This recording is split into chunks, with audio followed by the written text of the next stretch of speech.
He grabado un vídeo, se ha corrompido y me va a tocar grabar otra vez. Hola, soy un desastre de booktuber, pero me llamo Clara y has llegado a The Ink Path, este canal bilingüe donde hablo mucho de libros en general. Y bueno, pues hoy voy a intentar haceros un resumen de lo que he leído en enero y en febrero. ¿Esto qué quiere decir?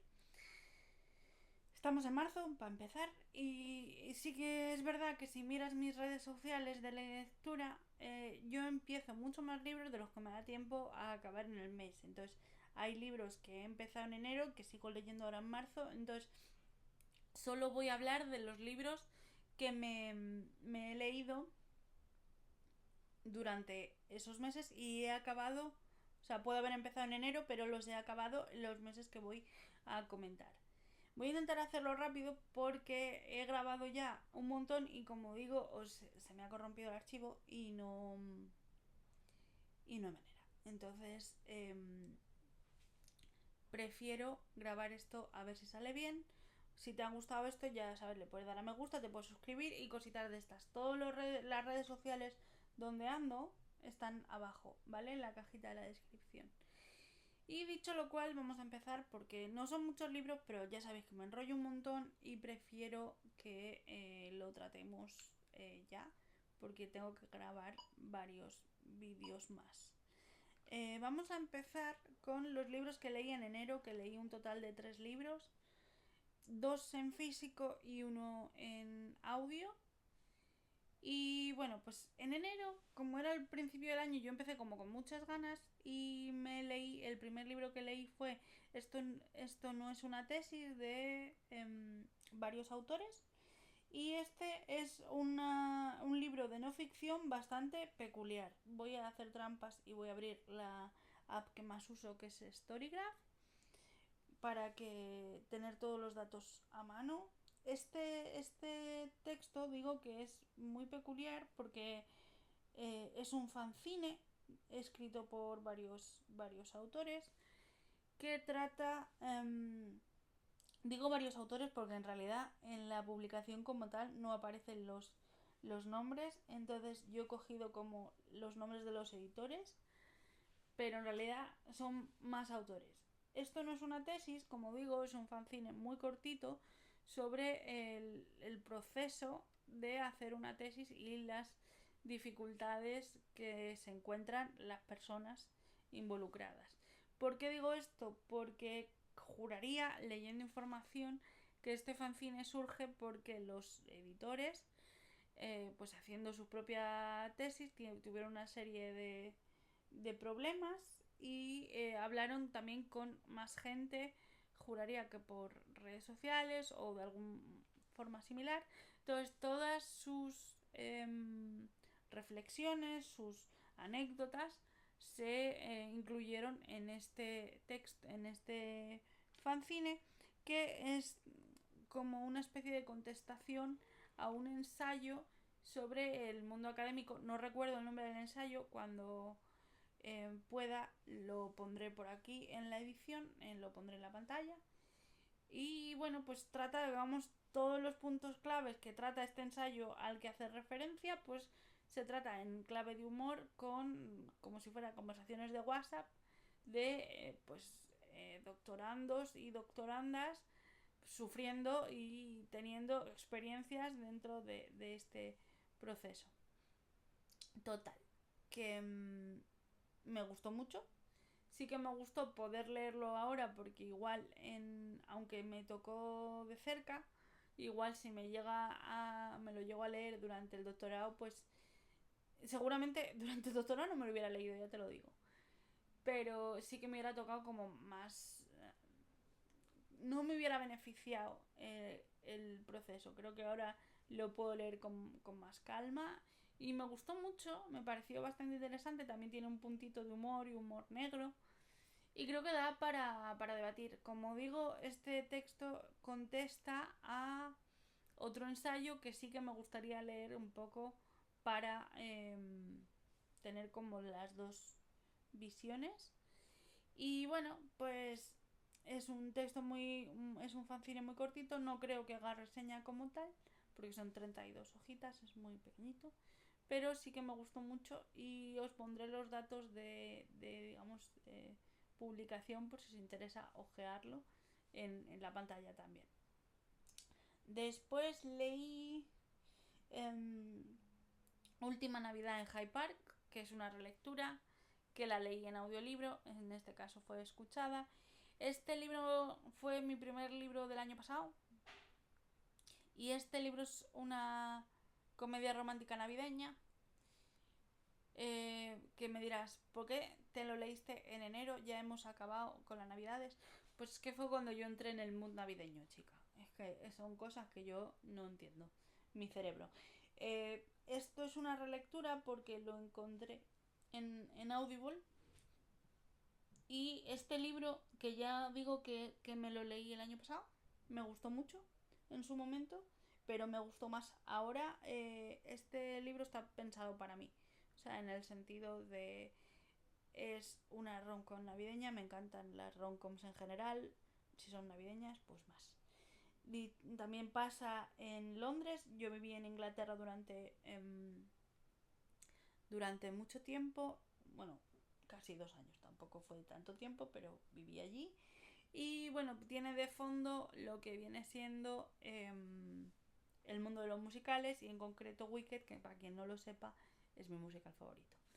Entonces, este libro que está brillantemente escrito por Silvia Aleaga. Silvia Aleaga es de las mejores autoras de contemporánea que tenemos en este país. Es su acercamiento, digamos, al mundo de la comedia romántica, pero formato literario, pero tratando también temas, o sea, no es chico conoce a chica, se ponen a cantar y ya está. No, trata temas complicados. Creo que este libro no tiene reseña en el canal, lo revisaré y si no tiene haré una reseña.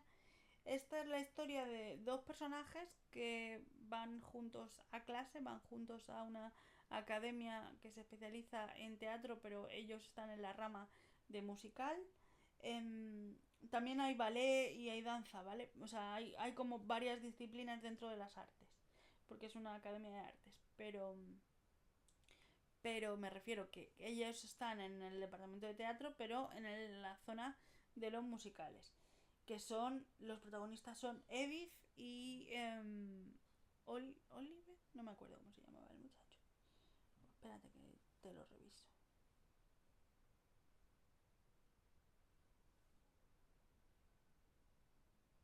No, Oliver no. Aaron. Se llama Aaron. Uno de mis clases. No, se llama Aaron. Pues Edith y Aaron van juntos a esta escuela. Y bueno, no se llevan muy bien. Pero por cosas de la vida tienen que trabajar juntos. Entonces, ya os contaré más cuando pueda hacer reseñas, si no está hecha ya. Pero me gustó mucho, me gustaron mucho los actores, creo que le dieron como mucha emoción, o por lo menos disfruté mucho del libro. Ya lo había disfrutado el año pasado, pero creo que esta vez he visto más facetas que en su momento no vi. Y me encantó. En plan, 4 estrellas, uno de mis favoritos, para leer todos los años. Y el último libro que leí, sí, en físico, es una novela gráfica que os lo voy a chivar porque antes en el vídeo anterior me he confundido de título. Y el último libro que leí en enero fue una novela gráfica, como digo, que es La vida novelesca de Jane Austen, una biografía gráfica de Janine, creo que se dice Janine Barchas y Isabel Greenberg. Para quien no lo sepa, Isabel Greenberg es la creadora de La ciudad de cristal, que también es una novela gráfica, pero sobre la vida de los hermanos Bronte, es decir, las hermanas Bronte que conocemos todos, y que son las autoras de Jane Eyre, Cumbre Borrascosas y La inquilina de Whitefield Hall, de más cosas, pero esas son sus obras como más conocidas, y su hermano Branwell, que también aparece, pero del que yo, por ejemplo, sabía muy poquito. Esta ilustradora es Isabel Greenberg, que es muy conocida porque además de La ciudad de cristal, su obra más relevante es Las 100 noches de Giro, que también lo tengo, pero es el único libro suyo que todavía no me he leído. Este libro me vino como sorpresa de regalo por parte de mi cuñada y un poco siguiendo el ejemplo de La ciudad de cristal, te cuenta la vida de Jane Austen desde que no es una autora conocida hasta que se consagra y hasta que termina el final de su vida. Y un poco parecido como con La ciudad de cristal, que es el libro sobre los hermanos Bronte, lo que ella hace es entremezclar la vida personal de Jane Austen con su mundo imaginario y los personajes de sus novelas.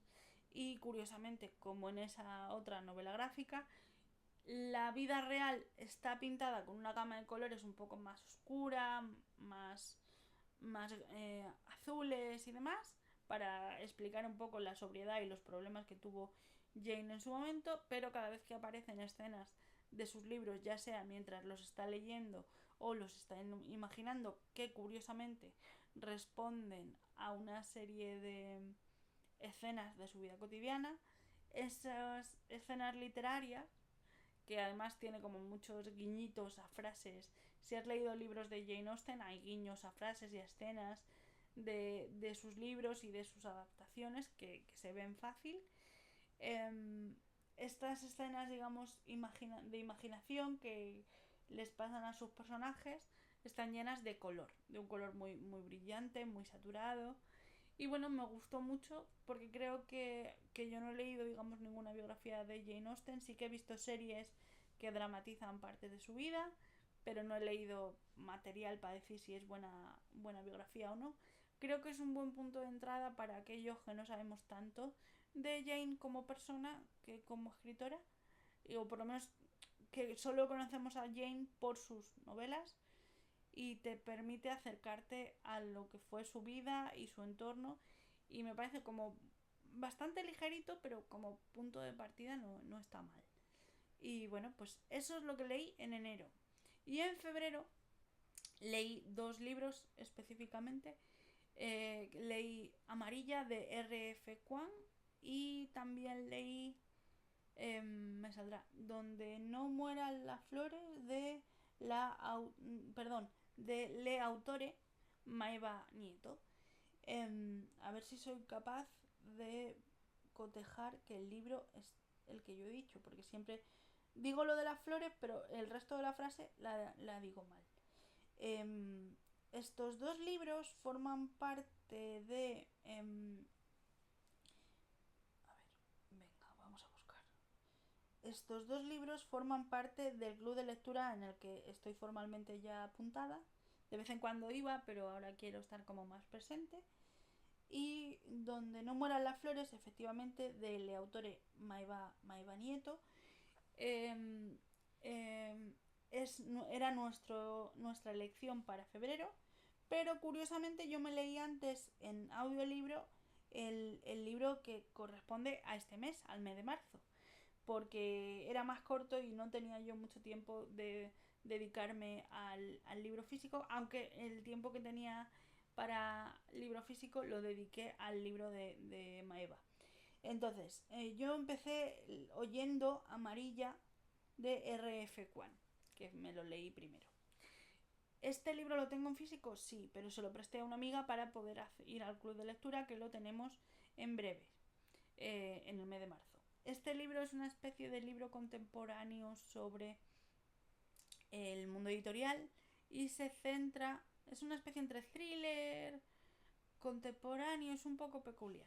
Se centra en la historia de Jun y Acina. Jun y Acina se conocen desde la universidad, son autoras, pero sus caminos son muy diferentes.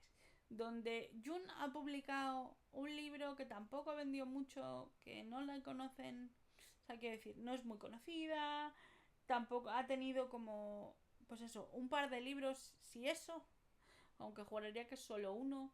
No ha tenido como una tirada muy grande, no ha tenido como giras importantes. Y Acina Liu, la colega, es todo lo contrario. Es la novia del sector literario, en este caso norteamericano.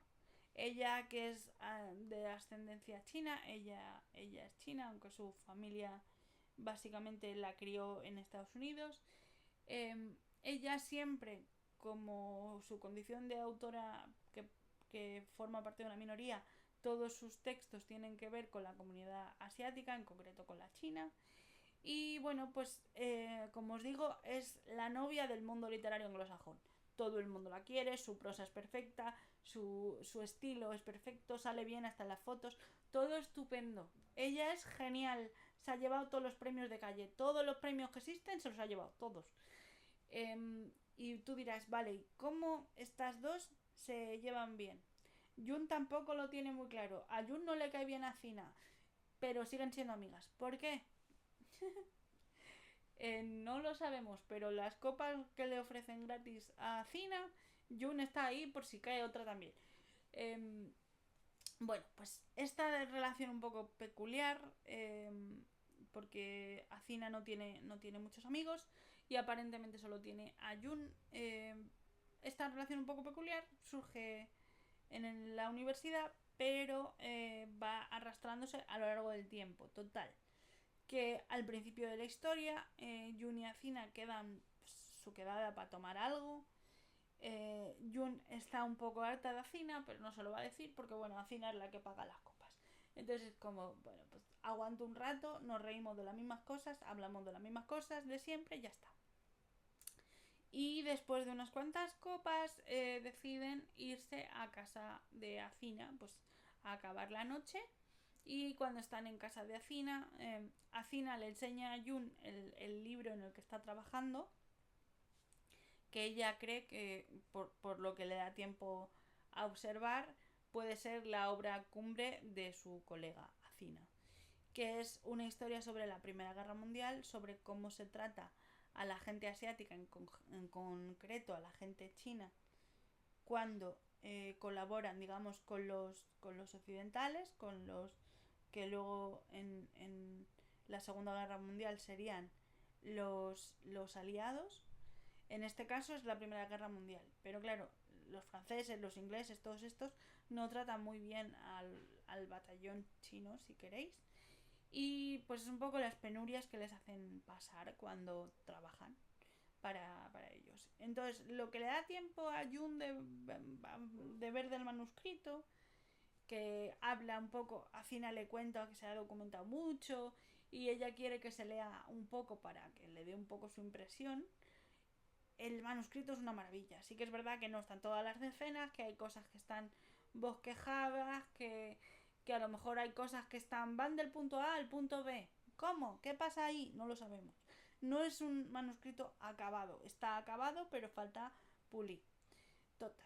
Que, bueno, pues hablan un poco del manuscrito y a Jun se le cae el mundo al suelo porque el manuscrito, aunque le faltan cosas, el manuscrito en sí es maravilloso. Se va a llevar todo de calle. ¿Qué pasa? Que como están borrachas como cubas, acaban haciendo tortitas para desayunar porque ya prácticamente, si no es de día, poco le falta. Total, que mientras están borrachas haciendo tortitas empieza una competición un poco idiota sobre quién puede comer tortitas o más tortitas más rápido. Y en esto que a Cina se atraganta, se atraganta, por mucho que intentan pues que pueda respirar, no surte efecto. Jun llama a urgencias, Acina la palma, Jun no sabe qué hacer. Jun no sabe qué hacer, Jun acaba saliendo del pedazo apartamento de Acina con el libro metido en el bolso, con los cuadernos de documentación metidos en el bolso. Se lleva todo lo que hay.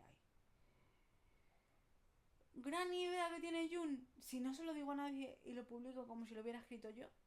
En plan, corrijo las cosas que quedan por colocar y añado alguna cosa y corrijo como los huecos que todavía estaban en el manuscrito, pero aunque la idea no es mía, yo igual puedo decir que sí. Porque en su cabeza ella va a terminar el manuscrito de Acina. Y como lo va a terminar, pues igual sí, es autora. Eso todo en su cabeza. Nos imaginamos cómo va a salir esto, ¿no? Este libro a mí me ha encantado. Yo no esperaba que me gustara. Yo sé que es un libro que hay gente que lo ama y hay gente que lo odia. Yo he caído en el que lo ha amado. me parece una sátira del mercado editorial y de cómo funcionan las redes sociales y todo lo que tiene que ver con justo lo que estoy haciendo yo y cómo se percibe la literatura desde fuera por parte de alguien que está dentro, es decir, todas las presiones para publicar, para escribir, para hacer gira, para atender a la prensa, para atender a los fans, cómo es el mundo publicitario dentro del sector editorial, cómo es el mundo de los editores, del tema de las adaptaciones, todo eso que gira en torno al mundo editorial, pero que se resume en un libro va más allá de un libro, es lo que se trata aquí. Y sí que entiendo que los detractores del libro en sí pueden, pueden decir que eso es algo que hablaré si hago reseña de este libro, que espero hacerlo, porque le he dado 5 estrellas. Sí que entiendo que hay elementos del libro que pueden ser como repetitivos o que pues está un poco cogido con pinzas o que damos muchas vueltas a las mismas cosas, pero creo que funciona muy bien en la paranoia que se convierte en la vida de Jun a partir del momento en que decide meterse el manuscrito completo en el bolso. Creo que es muy interesante todas las reflexiones que toma y que hace, y de hecho hay veces que con la información que se te da y sabiendo que lo que ha hecho Jun está mal, el sector editorial tampoco te parece tan maravilloso y te dan ganas de decirle a Jun, pues mira chica, palmadita en la espalda y a seguir, aunque lo que hayas hecho esté mal. No sé, me pareció un libro que juega con el lector, que te plantea muchos, desde varios puntos de vista, no desde varios puntos de vista, tu punto de vista es el de Jun, pero te plantea muchos dilemas editoriales y de autor que a lo mejor la respuesta de Jun no debería ser la más acertada, pero hay ciertas veces que dices, mira, pues sí, aunque suene mal, aunque esté mal visto. Y hay otras veces que es como, pero ¿dónde vas? Pues eso me ha pasado. 5 estrellas como 5 soles. Yo me lo he pasado muy bien. Y el último libro que me he leído, que es el de Maeva, es Donde no mueran las flores, que en este caso en este caso sí que fue en físico y fue prestado porque yo no lo tenía.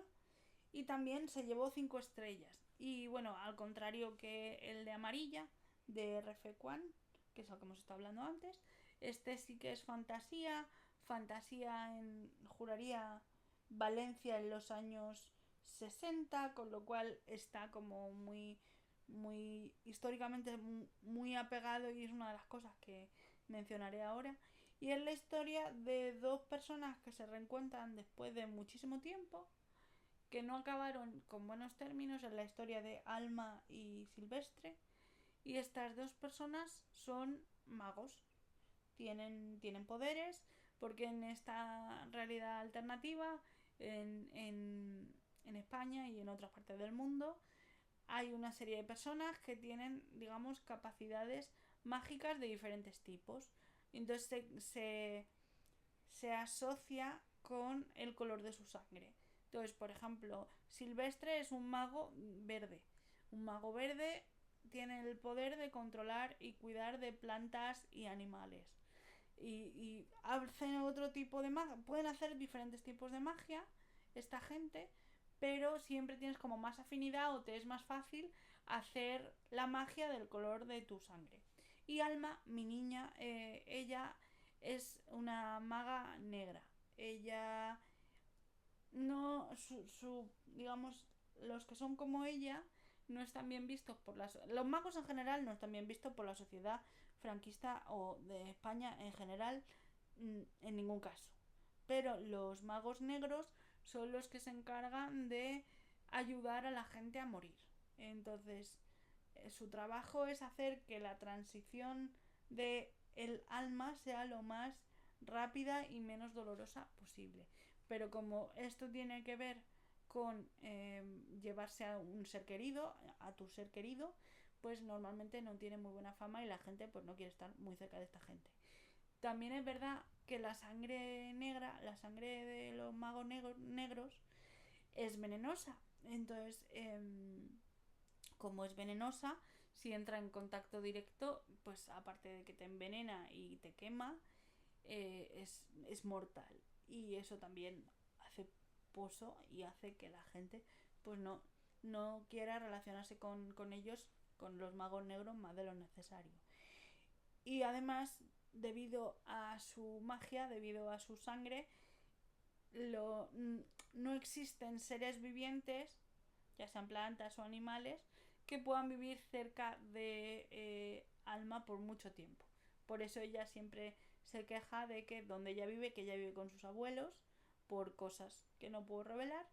Ella vive como en el acantilado del pueblo donde vive, en Salinas, con sus abuelos. Su abuela no tiene magia, pero su abuelo Valiente sí. Valiente es un mago negro como ella, lo que pasa que está muy mayor y pues la magia negra cuando se usa, como todos los magos en esta historia, el uso de la magia da igual el tipo que sea y da igual el tipo de magia que conjures, ya seas tuya, de tu sangre u otra, tiene como un coste. En plan, te deja algún tipo de coste, de cansancio, de lo que sea. Y el caso de la magia negra, pues es el coste físico de posterior es mucho mayor. Entonces, como Valiente es muy anciano, ya casi no puede afrontar ese coste físico de malestar, de dolor que le genera el usar su magia, aunque sea para ayudar a alguien a pasar al otro lado tranquilamente. Por eso Alma trabaja cada vez más y se encarga cada vez más de por las tareas que hace su abuelo. Aunque ella es más dada o se le dan mejor las pociones y los filtros, que eso también se da en esta historia. Pero Alma y Silvestre hace mucho tiempo que no se ven. Tuvieron un encontronazo cuando eran adolescentes y bueno, pues no tienen trato. Se llevaban muy bien, eran muy amigos, pero ya no tienen trato. Y Silvestre vuelve a casa porque vivía fuera, vivía en París, porque su madre ha sufrido un accidente con uno de los caballos de su finca y bueno, pues está muy malita y cuando vuelve a casa Silvestre básicamente intenta curarla pero no lo consigue y tienen que llamar a Alma para que, bueno, pues ya que se va a morir, que sufra lo menos posible. Claro, Silvestre en esa situación y consumido por el dolor, pues tampoco tiene muchas ganas de ver a Alma, contando con que va a ser la persona que va a hacer que su madre no siga viviendo. Entonces, bueno, pues el encontronazo principal es ese. Y luego coincide que como pasa esto con la madre de Silvestre, pues hay una especie de convocatoria abierta para hacer oficial quién va a ser el siguiente mago o maga del pueblo, que hasta esa fecha era la mamá de Silvestre. Y pasan cosas. Entonces, este libro tiene uno de los mundos mágicos más interesantes y más complicados que yo he visto en mucho tiempo. Además tiene mucho sentido y tiene como mucha coherencia interna y te lo crees. O sea, yo me lo creía, yo pensaba, vale, pues si estos son mago verde y maga negra, ¿yo qué sería? ¿A mí qué elemento o qué color, qué elemento me viene mejor, ¿no? O se ajusta más a mí.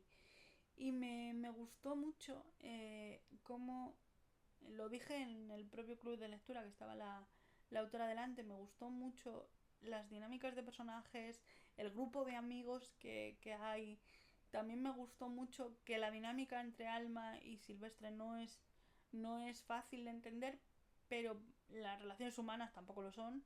Y me gustó mucho que se trataran temas tan difíciles como la eutanasia o, o el rechazo social por ser diferente, como en el caso de Alma. A mí me gustó mucho, lloré mucho con los libros de Maeva, se llora un montón.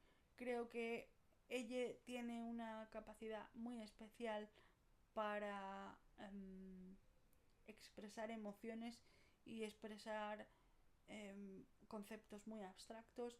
Tiene una capacidad muy sensorial a la hora de describirte espacios o describirte sensaciones. Yo había escenas en concreto que pensaba que estaba allí con los personajes, en plan de que tenía la sensación de que estaba en la playa o que estaba en el bosque. Total, que como os he dicho antes, me ha encantado, 5 estrellas, igual que el otro, con lo cual en febrero me he juntado con 2 libros de 5 estrellas que según iba leyendo pensaba, amarilla, el mejor libro que me voy a leer este año. Y luego, Las flores, donde no mueran las flores, el mejor libro que voy a leer este año. En febrero he leído poco, pero he leído muy bien, aparentemente. Y nada, eso es todo lo que os quería contar. Me chiváis que habéis leído en enero y en febrero y me contáis de qué va, más o menos. Y cuánta puntuación le habéis dado o que os ha gustado más. No sé, chivarme cosas. Nos vemos la semana que viene, ¿vale? Adiós.